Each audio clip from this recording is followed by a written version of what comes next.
Hello my friend, hope you're having a great day. I'm here today doing some videos out here in historic Waxahachie. There's a lot of great history here in this place. And I'm standing here on this bridge that was first made in 1889. Amazing, so long ago.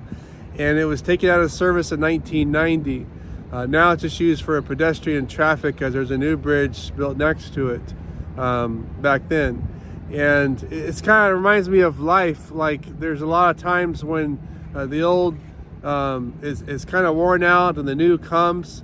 And in that time, we have to always be careful to not forget the old. The old sometimes is so good and so important. The values and the people involved in old ways. And the new isn't always better. It's just new.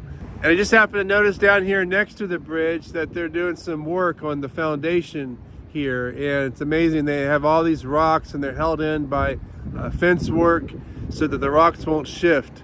And as I was looking at it, I was thinking about the Bible talks a lot about foundation and Jesus being the chief cornerstone. And it just makes me think about the fact like this old bridge is something that was very old, but thankfully people have repurposed it now to still be useful and to be part of history. We have to always remember where we came from. We have to not just throw out the old and in with the new. Sometimes the new isn't always better. We have to look about what made the old last so long. Why is this bridge still here since 1889? I tell you why, because they built it very well. And these days it seems like a lot of times we want things very quick and we build things quickly. And sometimes those things don't last. And we got to remember that we got to build things on the foundation of Jesus Christ, that spiritual foundation where we know what God is doing and building around us is going to stay strong. And so don't just build stuff around yourself, a monument to yourself.